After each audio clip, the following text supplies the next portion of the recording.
Yes, welcome back. Today got the special episode. Today got the Disney Plus series review in this one, which is She-Hulk: Attorney at Law. So let's begin, I guess.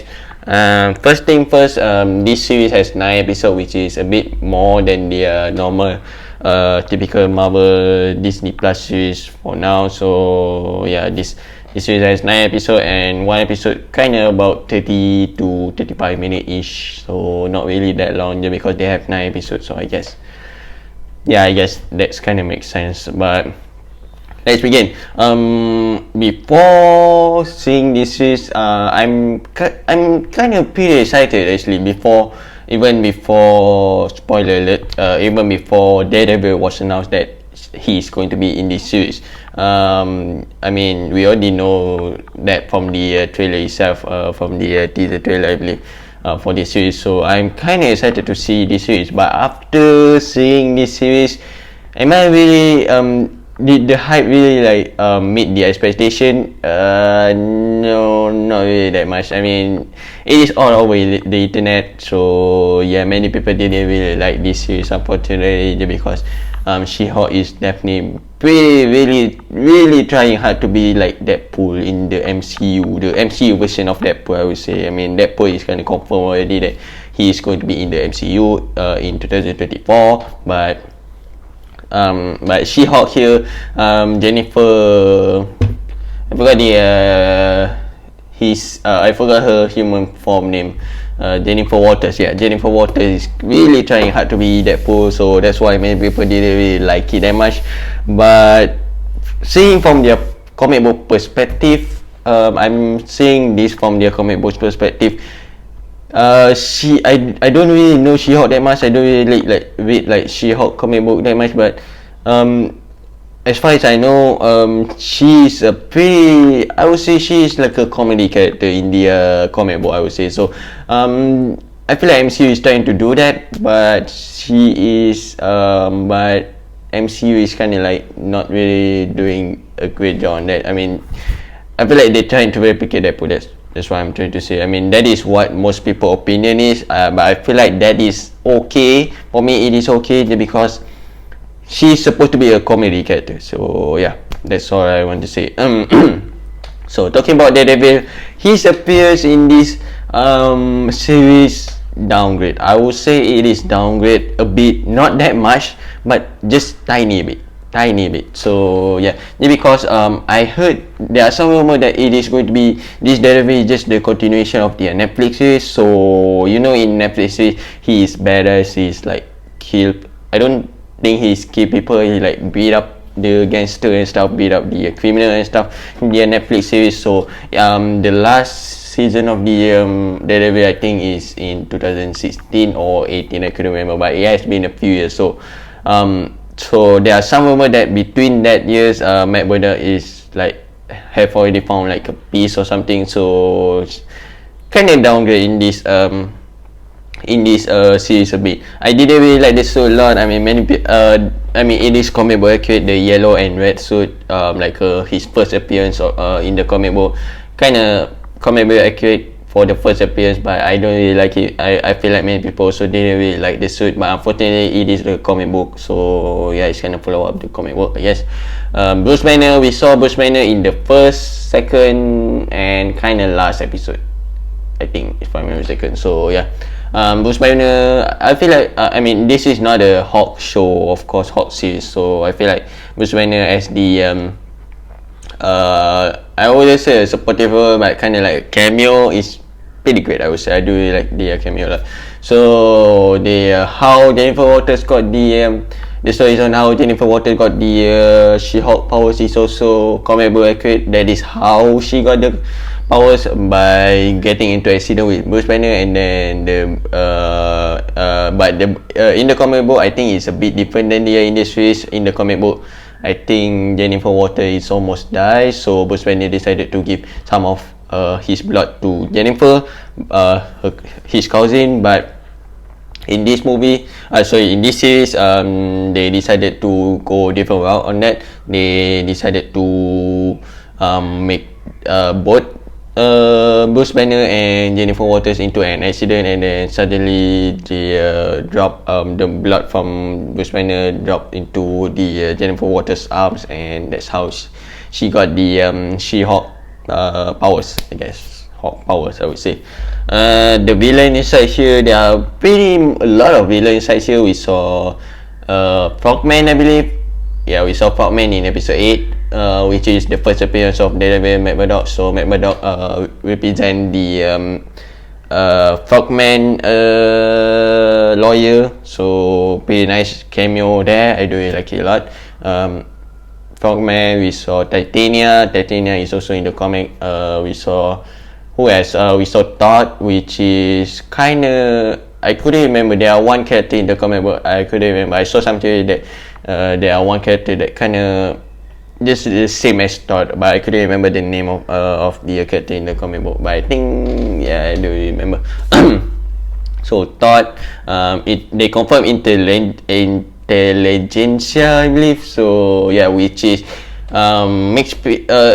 this, it's a bit let down for the Intelligentsia for in this series.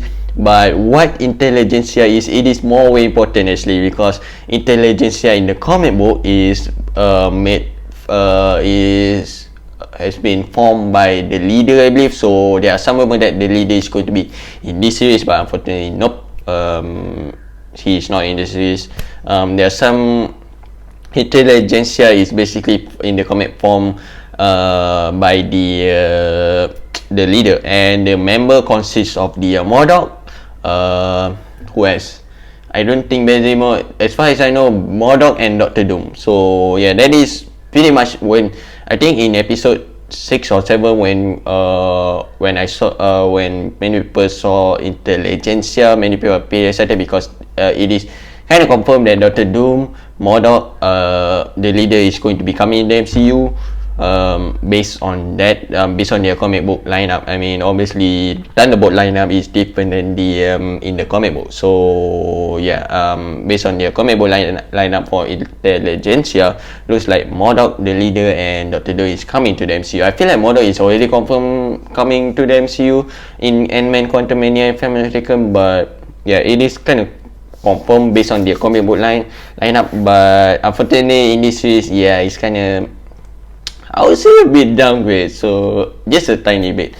We saw Emil Blonsky again, back as the Abomination, the same character that played Abomination back in the 2008, I believe, 2012 Hulk movie. I think it's 2012 Hulk movie. We saw him back again, play as the Abomination. I would say Abomination is okay. I mean, he kind of goes to therapy and stuff, so it looks like he's definitely not the main villain here. So, but I would say okay. I mean, seeing that he has been in the prison for a while, going to therapy and stuff, and of course, in the Shang-Chi we saw Abomination fighting Wong. Wong helped him kind of like move out for some reason. So yeah, we still didn't know why like Wong moved Emil Blonsky out from the prison for some reason. I guess we just have to wait and see. And we saw in one episode that what do you call it, Wong being the witnesses of the Emil Blonsky, considering that this series set after Shang-Chi. So yeah, you know, it has been all over the news that Abomination has been escaped from the prison, and looks like Wong is like trying to be a witness in episode 2 or 3. So yeah. What else?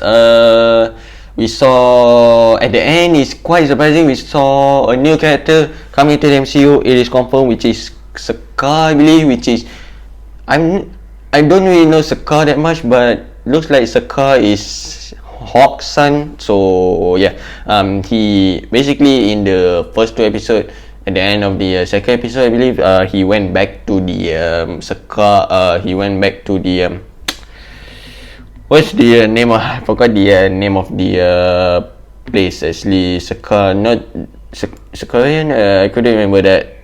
But he went back to the place where he became the in Thor right now. So he went back to that place at the end of the second episode, and then he went back to Earth at the last episode and introduced to his family members his son, which is called Sakaar. So I believe in the comic, Sakaar is Hawk's son. So I believe, if I'm not mistaken, on the top of my head. So yeah, I would say it's pretty exciting. Actually, I would say it's pretty exciting introducing Sakaar. There's a lot of new character that MCU is trying to introduce now. Hercules, Sakaar, Eras, so there's a lot of new character that is coming to the MCU, a lot of like minor character actually, so pretty interesting. The last episode is pretty rough, man. I mean, this series has been titled as the comedy, so I do get that. I literally get the comedy here. We thought that Kevin Feige will appear in this series, but nope, it's just a machine. So we kind of got Rick roll there a bit. I don't know. So at the end of the last episode, the last episode is a bit. I feel like many people also kind of disappointed of the last episode, but oh well. So yeah, and we didn't even know. Looks like based on their last episode, I'm not so sure if they are going to be second season of this She-Hulk, considering how bad the rating is. At the end, at the last episode, we kind of see that actually they already know that this series is kind of like a mess up. Many fans didn't really like this series a lot, unfortunately. So I mean, for me, I would say I'm kind of stay in the middle. I kind of like it, I kind of don't like it. So yeah, it is definitely not the best, the top Disney Plus series out there for Marvel, but it's a bit down. It's a bit more lower than the middle, I would say, if I have to rank this She-Hulk series. So it's kind of a bit lower than the middle. I would say it's the worst, but kind of almost the worst. So yeah, it looks like the She-Hulk CGI. There are some complaint after seeing the trailer about the CGI and stuff. There are some parts of the series that She-Hulk kind of looks a bit wacky. The editing kind of look a bit wacky. There are some that looks pretty good. Unfortunately, it's already explained at the last episode.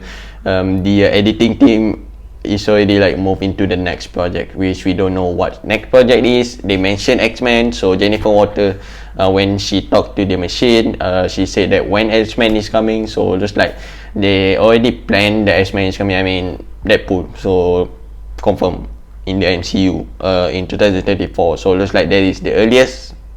Most likely that will be the earliest X-Men movie that will be in the MCU, so be excited for that. They mentioned Hawk, so where Hawk is going to be in the next future MCU project. So it is not confirmed, but there's some rumor that World War Hawk is coming, considering they introduced Sakaar. So I'm guessing that looks like Kevin Feige is definitely trying to make a Hawk movie, either Hawk movie or series. So I'm probably guessing it's going to be World War Hawk based. There are some rumor that they're going to be past Hawk rumor. It's kind of like Spider-Man No Way Home. So basically, it's a bit different than No Way Home. In No Way Home, of course, the three Spider-Man, Andrew Garfield, Tobey Maguire, and Tom Holland, like team up with each other. But instead of that, in World War Hawk movie, some rumor they're going to be some past Hawk actor and then bring them back into this 616 universe, and then try to like make them fight each other. So that will be pretty interesting. There are some rumor of that. It is still not confirmed yet, so just some rumor that is floating around that World War Hawk movie or series is coming. So I'm pretty excited for that, considering they introduced Sakaar Live to You, so I'm guessing it is in the works. So I feel like Kevin Feige has thought about that, actually bringing back the past Hawk actors to the 616 universe to the MCU, so pretty excited to see that. I guess this is the main like thing that I want to talk. Overall, if I have to give rating, like, I have give you the ranking of this series, but if I have to give a ranking, I will give it like 6 or 7 out of 10. It is considered highest enough actually for a lot of people, so I give it 6 or 7 out of 10 because they introduced a car. Plus, we got Daredevil, so I feel like Daredevil stole the show more than She-Hulk did. So yeah, I feel like that's what that is the reason why I'm giving this this show this series like 6 or 7 out of 10. So guys, that's it. Okay, JGB, do subscribe to my channel, comment and share to see more Disney Plus series review. I'm not so sure if Andor end already, Star Wars Andor, but I still haven't finished the series yet. I'm on episode 4, I believe, if I'm not mistaken. But the series has like really 6 episodes. I'm not so sure how many episodes it is for Andor, but I'm pretty sure next one will be Andor. I'm not so sure what the next Disney Plus series. I'm probably guessing it is Secret Invasion next. Secret Invasion will be came out in early next year or at the end of the year. I couldn't remember, but I feel like it is early next year. So yeah, the next Marvel Disney Plus series will be Secret Invasion, and I'm definitely going to be review that series. I'm pretty excited for Secret Invasion because looks like it's kind of based on the Captain America Winter Soldier kind of vibe. So many people say that it is based on the that. So pretty excited for that. So next Disney Plus series review will be Star Wars Andor. So yep, bye.